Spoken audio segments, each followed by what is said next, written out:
আসসালামু আলাইকুম। আজকের আরও একটি ভিডিওতে আপনাদেরকে স্বাগত। আজকের ভিডিওতে আমরা দেখব যে কিভাবে এই ধরনের এক্সক্লুসিভ সব ফেসবুক অ্যাডসের জন্য ব্যানার ডিজাইন করতে হয়। অনেকেই আমাদেরকে প্রশ্ন করেছেন যে এই ধরনের সুন্দর সুন্দর অ্যাডগুলো আমরা কিভাবে ফটোশপের মাধ্যমে ডিজাইন করতে পারি। তো আজকের এই ভিডিওতে আমরা একদম A to Z প্রসেস আপনাদেরকে দেখাবো। তো এই জন্য যে কোনো একটা ক্রোম ব্রাউজার ওপেন করার পরে আপনি গুগলে এসে ফ্রি পিক লিখে সার্চ করবেন, freepik.com লিখে সার্চ করবেন। করার পরে এইখানে সর্বপ্রথম এসে আপনি একটা অ্যাকাউন্ট তৈরি করে নেবেন। আমি অলরেডি লগ ইন আছি, এজন্য আমি আর অ্যাকাউন্ট খুলে দেখাচ্ছি না, জাস্ট ইমেল দিয়ে সাইন আপ করে নিলে এখানে একটা অ্যাকাউন্ট খোলা হয়ে যাবে। এবার আপনি যেহেতু ব্যানারের ডিজাইন করবেন, এই জন্য আপনাকে সোশ্যাল ইমেজ এই কথাটা লিখে এই সার্চ বারের মধ্যে সার্চ করতে হবে। এবার এখানে অনেকগুলো ইমেজ আসছে, তো আমাদের যেহেতু ডিজাইনের জন্য টেমপ্লেট প্রয়োজন, এজন্য সর্বপ্রথম আমরা এইখান থেকে ফিল্টার করে নেব। ফিল্টারে অল ইমেজ থেকে PSD এটা সিলেক্ট করব। এরপরে আমাদের সোশ্যাল ব্যানারের সাইজ যেহেতু স্কোয়ার হয়, এজন্য ওরিয়েন্টেশন থেকে আমরা স্কোয়ারটা সিলেক্ট করব। এবার এখানে টেমপ্লেট কিছু ফ্রিতে পাবেন, আবার কিছু প্রিমিয়াম টেমপ্লেটও থাকবে। তো আপনি যেহেতু টাকা পয়সা দিয়ে এইখানকে টেমপ্লেট ইউজ করছেন না, এজন্য লাইসেন্স থেকে আপনি কি করবেন, ফ্রি সিলেক্ট করবেন। আর যাদের কাছে প্রিমিয়াম অ্যাক্সেস থাকবে তারা প্রিমিয়ামটা সিলেক্ট করবেন। তো আমার কাছে প্রিমিয়াম অ্যাক্সেস আছে, আমি প্রিমিয়ামটা সিলেক্ট করে নিলাম। করার পরে এখানে এখন সব যতগুলো টেমপ্লেট আসছে সবগুলো টেমপ্লেটই আমার কাছে প্রিমিয়াম আসবে আর কি। হ্যাঁ, তো আমি এখন এখান থেকে খুঁজে দেখবো যে কোন টেমপ্লেটটা সবচেয়ে ভালো লাগছে, সেই টেমপ্লেটটা আমরা এখানে আজকে রিডিজাইন করে দেখবো আর কি। তো এখান থেকে আজকের এই ভিডিওতে আমরা এই টেমপ্লেটটাকে রিডিজাইন করা দেখবো। জন্য এখানে একটা ক্লিক করলাম। ক্লিক করার পরে আমাদেরকে এটাকে আগে ডাউনলোড করতে হবে, এবং এই রিলেটেড আরও বেশ কিছু ডিজাইনের টেমপ্লেট কিন্তু এই জায়গায় নিচে দিয়ে দেওয়া আছে আর কি। হ্যাঁ, আপনার এখান থেকে যেটা পছন্দ মনে হয় আপনি চাইলে এটা ডাউনলোড করবেন। তো আমরা আজকে এটাকেই ডিজাইন করব। তো এটাকে ডাউনলোড করার জন্য এই ডান কোনায় দেখেন একটা ডাউনলোড বাটন আছে, জাস্ট এই ডাউনলোড বাটনের মধ্যে ক্লিক করবেন। তো এটা ডাউনলোডে ক্লিক করার সাথে সাথে আপনার এই যে এইখানে ডাউনলোড হওয়া শুরু হবে আর কি। তো আমাদের এটা ডাউনলোড হয়ে গেছে।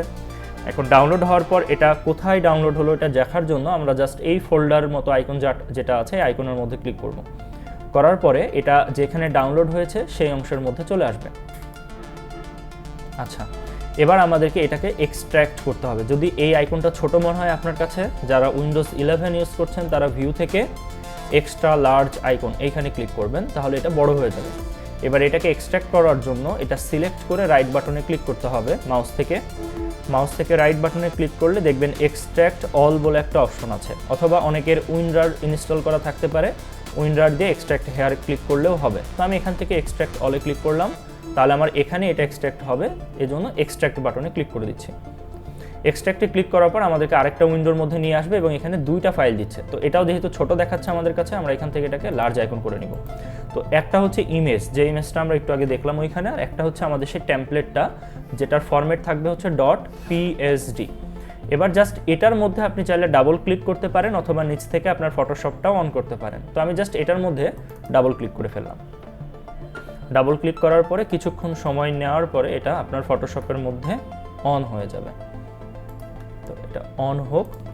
আচ্ছা, এখানে ডাবল ক্লিক করার সাথে সাথে এটা আপনার ফটোশপের মধ্যে চলে আসবে। তো আমরা যদি ফটোশপটা এখন অন করি, খেয়াল করেন আমরা ফ্রি পিকের মধ্যে যে টেমপ্লেটটা ডাউনলোড করেছিলাম এখান থেকে, এই যে টেমপ্লেটটা, এটাই আমাদের এই ফটোশপের মধ্যে ওপেন হয়ে গেছে। এবং এখানে সুন্দর একটা ব্যাকগ্রাউন্ড দেওয়া আছে, কিন্তু এই যে তিনটা ছবি ছিল এই জায়গায়, এই ছবিগুলো কিন্তু এখানে নাই। তো এখন আমাদেরকে ছবিগুলো এই জায়গায় বসাতে হবে।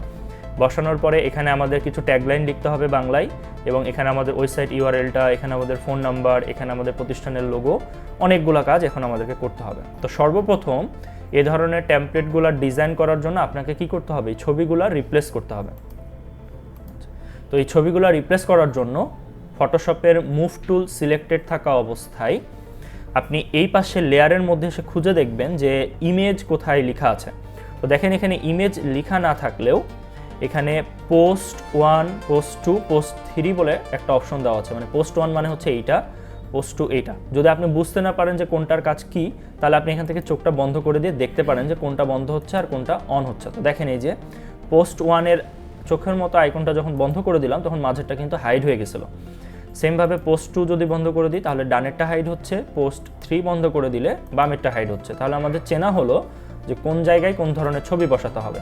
তো তো আমরা এই ডিজাইনটা কমপ্লিট করার জন্য 3টা ছবি আগে থেকেই আমরা ডাউনলোড করে রেখেছি গ্যালারি থেকে। তো আমি ছবিগুলো একটু আপনাদেরকে দেখাই। তো এখানে দেখেন আমরা মোট 3টা ছবি নিয়ে রেখেছি। যেমন এটা হচ্ছে আমরা একটা ছবি ইউজ করব মাঝখানে, যেটা 1 নম্বর ইমেজে থাকবে, এইটা একটা। তারপরে সেকেন্ড ইমেজ হিসেবে আমরা এটাকে ইউজ করব এবং থার্ড ইমেজ হিসেবে আমরা এটাকে ইউজ করব। তো এখন এই ইমেজগুলো আমাদের ফটোশপের মধ্যে নিয়ে নিতে হবে। তো সর্বপ্রথম আমরা হচ্ছে প্রথম ইমেজটাকে ফটোশপে নিয়ে আসছি। এজন্য আমরা এই ওপরে ফাইল থেকে ওপেনে ক্লিক করব।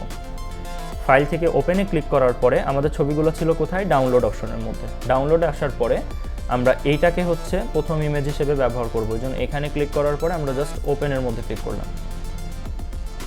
তো ওপেনে ক্লিক করার সাথে সাথে দেখেন আমাদের এই ছবিটা এই জায়গায় চলে এসেছে। তো এই ছবিটা এখন আমাদেরকে আমাদের এই টেমপ্লেটের এই ছবির মধ্যে বসাতে হবে। তো এখন সর্বপ্রথম আমরা এই ছবিটার এই লকটা আগে ছুটিয়ে নিব। প্রত্যেকটা ছবির ক্ষেত্রেই কিন্তু এখানে একটা লক সিস্টেম থাকে। লকটা উঠালাম। ওঠানোর পরে এবার এখানে আসার পরে এই জায়গায় বসাতে হবে। তো এই জায়গায় আমরা যদি একটা ক্লিক মারি, খেয়াল করেন লেয়ারের মধ্যে একটা লেয়ার সিলেক্ট হয়েছে এবং এখানে একটা সাদা অংশের মতো আছে। এইখানে জাস্ট আমাদেরকে মাউস দিয়ে ডাবল ক্লিক করতে হবে একসঙ্গে, তাহলে এইটা আলাদা একটা ট্যাবে আমাদের সামনে ওপেন হয়ে যাবে। এবার আমাদের এই ছবিটাকে জাস্ট এই ছবির ওপরে সুন্দরভাবে অ্যাডজাস্ট করতে হবে। তো ছবিটাকে নিয়ে যাওয়ার জন্য আমরা জাস্ট মাউসের লেফট বাটনটা চেপে ধরে থেকে এই ট্যাবে কার্সরটা ধরবো এবং এইটার মধ্যে নিয়ে এসে ছেড়ে দিব, তাহলে আমাদের ছবিটা চলে আসবে। খেয়াল করে দেখেন আমাদের ছবিটা কিন্তু অনেক বড় হয়ে গেছে, বোঝা যাচ্ছে না। এজন্য আমরা এটাকে ছোট করার জন্য কিবোর্ড থেকে কন্ট্রোল- প্রেস করব, তাহলে এটা আমাদের ছোট হয়ে যাবে। এবং দেখেন চারিধার দিয়ে একটা বক্সের মতো আসছে। যদি এই বক্সটার মতো না আসে, কিবোর্ড শর্টকাট কন্ট্রোল-T চাপ দিলে এই বক্সটা আসবে। এবার আমরা এই কর্নারটা ধরে ছবিটাকে ছোট করব, দিয়ে এই ছবির মাপে একটা অ্যাডজাস্টমেন্ট করে নিব। একটু টেনের নিচের দিকে বড় করে দিলাম, বাস। দিয়ে এখানে একটা টিক দিব। এটাকে আবার বড় করার জন্য কন্ট্রোল+ চাপ দিবেন, তাহলে এটা আবার আগের অবস্থানে চলে আসবে। এবার যখন এই ছবিটা ঠিকঠাকভাবে অ্যাডজাস্ট হয়ে যাবে, জাস্ট আপনি কিবোর্ড থেকে কন্ট্রোল-S প্রেস করবেন, তাহলে এটা সেভ নিয়ে নেবে আর কি। হ্যাঁ, সেভ নেওয়ার পরে আপনি যদি এবার মেন টেমপ্লেটের মধ্যে আসেন, খেয়াল করেন মাঝেরটায় আপনার সেই ছবিটা ঠিকঠাকভাবে অ্যাডজাস্ট হয়ে গেছে। তো সেমভাবে আমাদেরকে বাকি দুইটা কি করতে হবে? ছবি বসাতে হবে। তো আমি বাকি দুইটা ছবি বসিয়ে নিচ্ছি। আচ্ছা, তো আমরা সেমভাবে বাকি দুইটা ইমেজ এখানে অ্যাডজাস্ট করে নিলাম আর কি। হ্যাঁ, তো দেখেন ইমেজগুলো সুন্দরভাবে একটা অ্যালাইনমেন্টের মধ্যে আছে। এবার আমাদেরকে এই লেখালেখির কাজগুলো কমপ্লিট করতে হবে।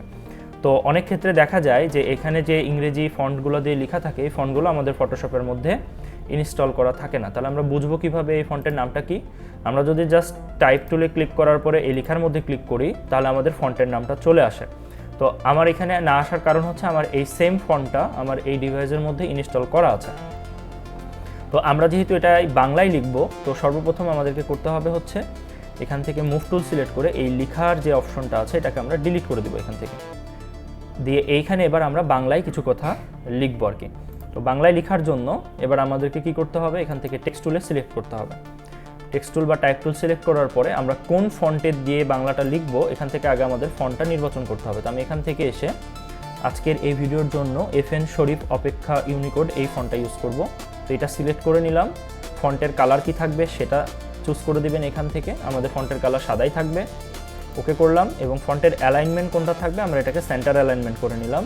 এবং এখান থেকে ফন্টের সাইজটা আপনি কি করবেন? শুরুতেই চুজ করে নেবেন। তো এখানে 17 দেওয়া আছে, আমি এটাকে 16 করে নিচ্ছি যাতে একটু ছোট থাকে। এবার জাস্ট আমরা যদি এখানে ক্লিক মারি, তো দেখেন এখানে একটু ছোট মনে হচ্ছে লেখাটা। তো আপনি চাইলে এখান থেকে আবার এটাকে কি করতে পারেন? সাইজটা বড় করে দিলে লেখার এই অপশনটা বড় হয়ে যাবে। তো আমরা এখন এখানে কিছু ট্যাগলাইন লিখবো আর কি। হ্যাঁ, তো ট্যাগলাইন লেখার জন্য তো এখানে আমরা 2 লাইন লিখলাম যে রাজশাহীতে নিশ্চিত ইনকামের ফ্রিল্যান্সিং কোর্স অর্ডিনারি আইটিতে। আপনারা অলরেডি জানেন যে রাজশাহীতে অর্ডিনারি আইটিতে ফ্রিল্যান্সিং শিখলে মাত্র 3 মাসের মধ্যেই ইনকাম শুরু করা যায়। এই ধরনের এক্সক্লুসিভ আরও অন্যান্য ডিজাইন আমরা আমাদের কোর্সের মধ্যে স্টুডেন্টদেরকে শিখিয়ে থাকি। যারা আমাদের কোর্সে ভর্তি হতে ইচ্ছুক তারা এই ভিডিওর ডেসক্রিপশন চেক করলে বিস্তারিত জানতে পারবেন। এবার আমরা এই লেখাটাকে একটু কি করব? অ্যালাইনমেন্ট ঠিকঠাক করে একটু অ্যাডজাস্ট করে দেবো আর কি। তো আমরা এই লেখাটা নিচের লেখাটাকে একটু বড় করে দিচ্ছি এখান থেকে, যাতে করে এটা দেখতে সুন্দর লাগে আর কি। এতটুকু বরাবর রাখলাম, দিয়ে এটাকে মাঝখান করব। তো মাঝখান করার জন্য জাস্ট এই বরাবর রাখলে এটা মেবি মাঝখান হয়ে গেছে। এবার আমরা এটাতে ক্লিক করলাম, এটাকে আরেকটু বড় করব আমরা, যাতে এটা একটু দেখতে সুন্দর লাগে। দেন এটাকেও আমরা মাঝখান করে দিব, দিয়ে টিক দিয়ে দিলাম। তো লেখাটা যদি আমরা এভাবে রাখি তাও কিন্তু দেখতে খুব একটা খারাপ লাগছে না আর কি। হ্যাঁ, তো আমরা লেখাটার মধ্যে একটু ডিজাইন অ্যাপ্লাই করব। হ্যাঁ, তো ডিজাইন অ্যাপ্লাই করার জন্য আমরা প্রথমে লেখাটাকে চুজ করলাম। লেখাটা চুজ করার পরে এখানে দেখেন এফএক্স বলে একটা অপশন আছে, আমি যদি এখানে ক্লিক করি, দিয়ে ড্রপ শ্যাডো বলে একটা অপশন আছে, আমরা এখানে ক্লিক করলাম। তো ড্রপ শ্যাডো যখন দিব তখন এই লেখাটার নিচ দিয়ে একটা কালো ধরনের আবরণ আসে। তো এই আবরণটা বোঝা যাচ্ছে না এখন, তো আমরা নয়েজটাকে একটু বাড়াইলাম। বাড়ানোর পরে আমরা এই ডিস্টেন্সটাকে একটু বাড়িয়ে দেবো, তাহলে দেখতে পাবেন নিচ দিয়ে একটা কালো ধরনের আবরণ তৈরি হচ্ছে আর কি। হ্যাঁ, এটাই হচ্ছে ড্রপ শ্যাডোর কাজ।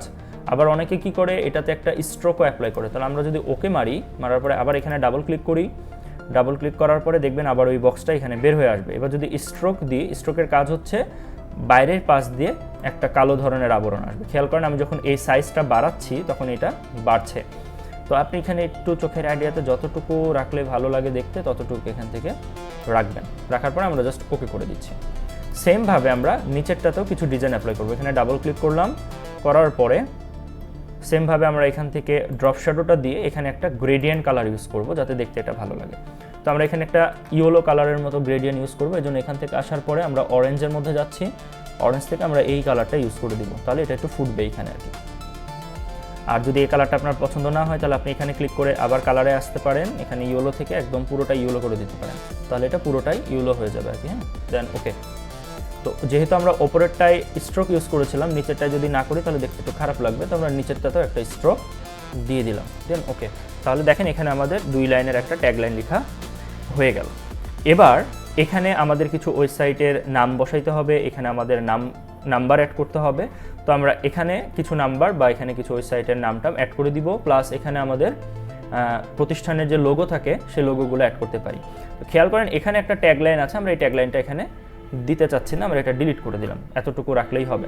দিয়ে আমরা এই 2টা লাইনকে একটু সিলেক্ট করব, দিয়ে এটাকে একটু নিচে নামিয়ে দিচ্ছি যাতে করে এই জায়গাটা যেখানে ফাঁকা ছিল এই ফাঁকাটা ফিল আপ হয়ে যায় আর কি। জাস্ট কিবোর্ড থেকে নিচের অ্যারো বাটনটা চাপ দিয়ে ধরে রাখলে এই লেখাটা আস্তে আস্তে নিচের দিকে এইভাবে নামতে থাকবে। বাস এতটুকু থাকলো। এবার আমরা সর্বপ্রথম এই লোগোর জায়গাগুলো ঠিকঠাক করব। তো লোগোর জায়গাটা ঠিকঠাক করার জন্য আমরা এখান থেকে এই লেখাটার উপরে যদি ক্লিক করি তাহলে আমাদের এই জায়গাটা সিলেক্ট হয়ে গেল। আমরা জাস্ট এই চোখটা অফ করে দিলাম, তাহলে ওটা বন্ধ হয়ে যাবে, এবং লোগো হেয়ারের এই চোখটাও বন্ধ করে দিব, তাহলে এটাও বন্ধ হয়ে যাবে। এবার এই পাশে আমাদের প্রতিষ্ঠানের 2টা লোগো থাকবে, এই লোগো দুটো বসাবো। এই জন্য ফাইল থেকে ওপেন করার পর আমার লোগো যেখানে আছে আমি সেখান থেকে লোগো দুটাকে একটু নিয়ে আসছি আর কি। হ্যাঁ, এখান থেকে আমরা এই লোগো 2টা ইউজ করব, এই জন্য ওপেনে ক্লিক করলাম, তাহলে লোগো 2টা এখানে চলে আসবে। তো এটা হচ্ছে আমরা বাম পাশে বসাই এই জায়গায়, তো এখানে এসে ছেড়ে দিব। তো লোগোটা অনেক বড়, তাহলে এই কোণাটা ধরে ছোট করে নিলাম, দিয়ে আবার এখানে টানলাম, আরও ছোট করলাম, করে এই জায়গায় এবার অ্যাডজাস্ট করে দিব লোগোটাকে। তো এটা এত বড় রাখলে ভালো লাগবে। তো জাস্ট লোগোটাকে আমরা এই বরাবর রেখে দিচ্ছি, দেওয়ার পরে টিক দিয়ে দিলাম, তাহলে এক পাশের লোগো এখানে বসে গেল আর কি। এবার এ পাশে আমাদেরকে আমাদের যে ব্র্যান্ড লোগো সেটা বসাতে হবে। এটাকে চাপ দিয়ে ধরলাম, ধরে সেমভাবে এখানে নিয়ে এসে ছেড়ে দিব। তো এটা অনেক বড় হয়ে গেছে, আমরা কন্ট্রোল মাইনাস চাপ দিলে এটা ছোট হয়ে যায়, এর আগে দেখাইলাম। সেমভাবে এটাকে আমরা ছোট করে দিব এইভাবে।